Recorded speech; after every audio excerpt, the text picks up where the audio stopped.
The LP Innovations Radio Network presents True Crime, the podcast series that explores real stories of employee theft.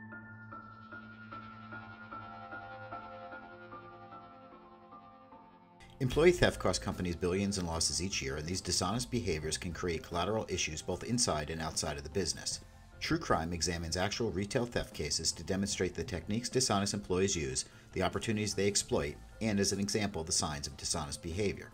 The names and locations have been changed to protect the participants' identities, but all the cases are true crime. Today's episode we call Hidden as a Hero. The store in Levittown, Long Island had moved onto my radar a few weeks earlier when inventory cycle counts demonstrated an increasing loss in product. So it wasn't any real surprise when things went from bad to really bad. Often, once a store starts down the road to loss, things tend to spiral until they hit bottom. I received an early morning phone call from the district manager who informed me that the store had been robbed at gunpoint on the previous evening. The employees were shaken, but not hurt, and initial assessments indicated they had lost a few $1,000s. Robberies weren't a common occurrence, but we had a standard protocol for post-event reaction. Loss prevention made a store visit, we hired a guard to provide a greater sense of security, and, if the store didn't have one, we installed a camera and recording system for future deterrence. Like I said, robberies weren't common, so we often closed and locked the barn door after the horses got away. I pulled into the parking lot and realized that the store made a pretty good robbery target. It sat roadside, but in the kind of area where merchants did most of their business during the daylight and closed early. The sort of place that became a ghost town after 8 p.m., while a block away the rest of the world went on as if this little spot no longer existed.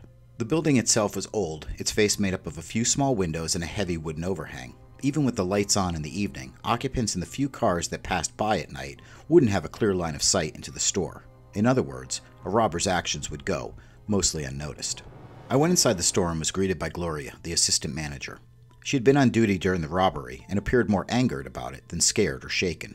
Gloria didn't look like some fragile retail worker either. In fact, she may have worked construction before she got into the business of selling construction clothing.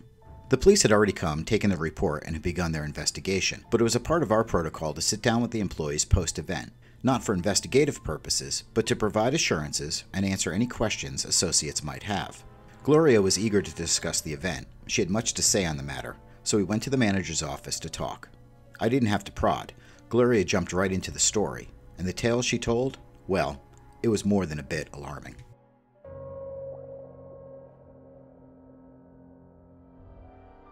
Gloria spoke as if she was accepting an Oscar, full of pride and false humility. She told me that a masked male had entered the store just before closing time. He had a gun and demanded all the money, but she resisted. She told him that they didn't have any cash, and she yelled at him to leave the store. The robber, however, had his own plans. He turned the gun on one of the store's associates, a young guy named Harold, who was about 18. The robber told Gloria to give him the money or else. Although an employee's life was at stake, Gloria told me she still didn't want to comply. She said she took her time collecting the money in an attempt to frustrate the robber. She smiled as she said it, as if I was going to congratulate her on her heroics. What happened next? I asked. I was amazed that we weren't stepping over the chalk outlines of dead employees as a result of her behavior. Gloria continued. She said she finally relented, handed over the cash, and the perp took off. Perp. That was her word. She appeared disappointed when I didn't say great job, but instead reminded her that when robbed, our first concern was safety, and that we didn't want anyone hurt or killed over a few dollars. She just shrugged as if to say whatever. She had more to share and changed gears as if the robbery hadn't occurred less than 24 hours ago. I wasn't there to investigate, but man, the alarms were going off in my head. Gloria shared with me the huge shoplifting problem they had been having. Again, huge was her word. She told me how frustrated she was not to have been able to catch the people stealing her work boots. She said that every day she found another empty box. I gave her a few pointers on deterrence. She nodded in the right places, and I told her that I'd discuss some other options with the store manager. Later, I spoke with the second employee involved, Harold, the kid who had been threatened at gunpoint. Like Gloria, he was a tough, street-smart kid and seemed more angry than scared. He confirmed most of Gloria's version of the story, so I moved on to the discussion on shoplifting. Unlike the assistant manager, however, he wasn't aware of any increase. But he said, since he worked nights, he figured it could be happening during the day. A few hours later, the store manager arrived. We talked about the events and my concern with Gloria's irresponsible heroism. Mostly, though, we talked about the declining inventory and the shoplifting problem. The manager confirmed that Gloria had told her about the shoplifting, but like Harold, she hadn't seen anything other than empty boxes. "We have a specialized customer," she said, "construction and utility workers, nurses. I know anyone can be a shoplifter, but it seems like an awful lot of merchandise. Gloria finds an empty box or two on every shift. You'd think we'd recognize the person who comes in that often and never buys anything. I mean, it's a small store." It was my turn to nod my head in the right places, but I was starting to have my own ideas.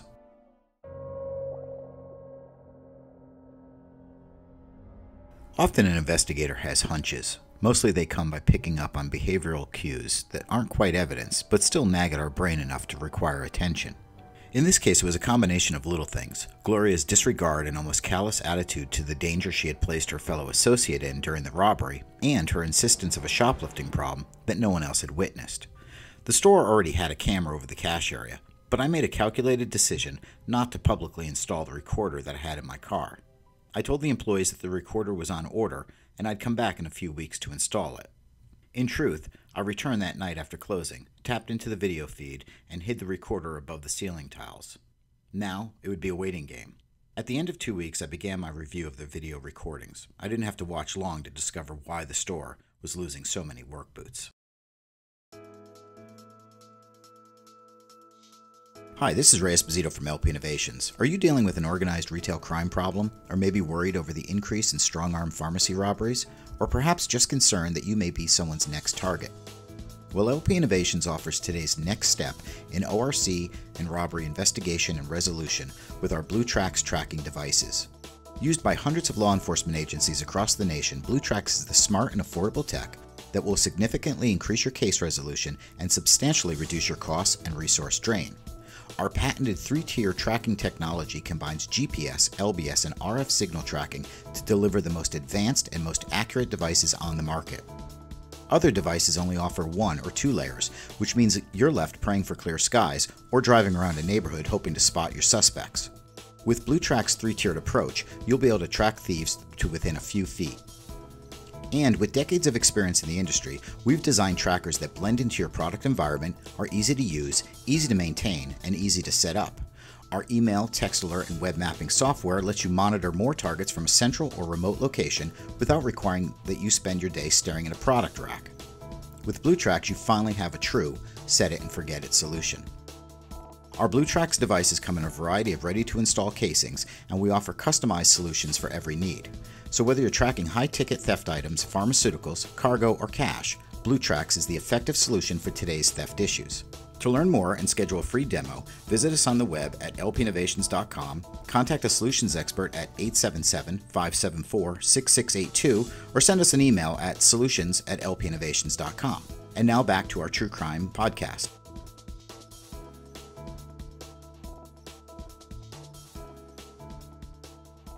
Watching the videotape was like hearing the sound of a winning slot machine.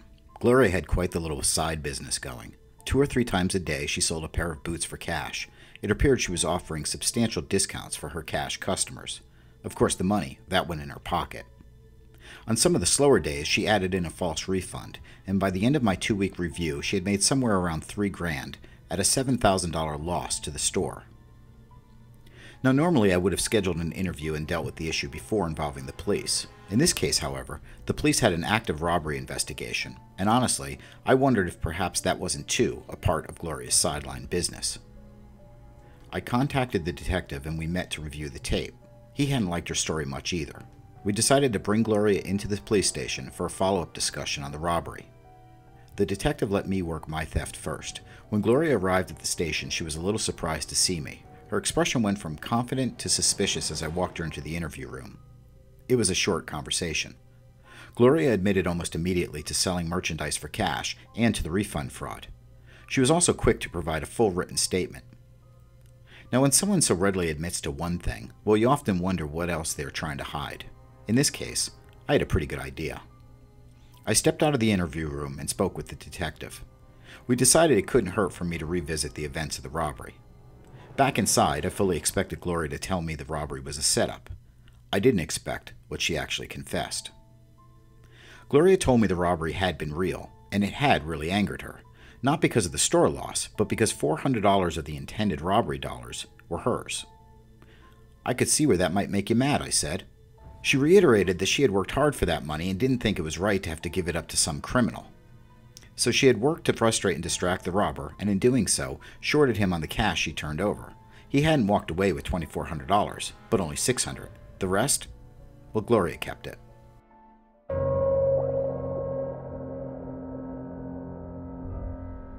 We'll never know for certain if the robber had some relationship with her, but on that night, they arrested Gloria on a couple of felony charges. Internal theft often has a connection to robberies. It's not uncommon that robberies ultimately occur alongside of these other events, and often a dishonest employee will be a part of the planning. But there was a more important lesson in this case. The ghost shoplifting is often the cover story dishonest employees use to hide their own behavior. Gloria certainly did. And it's not uncommon for honest employees and managers to believe that shoplifting is the cause of their losses. After all, that's much more comforting than the thought that a fellow employee is stealing. The thing to remember, though, is when employees claim they have shoplifters, but no one ever sees them and no evidence supports it, well, it doesn't hurt to take a closer look at the more internal possibilities.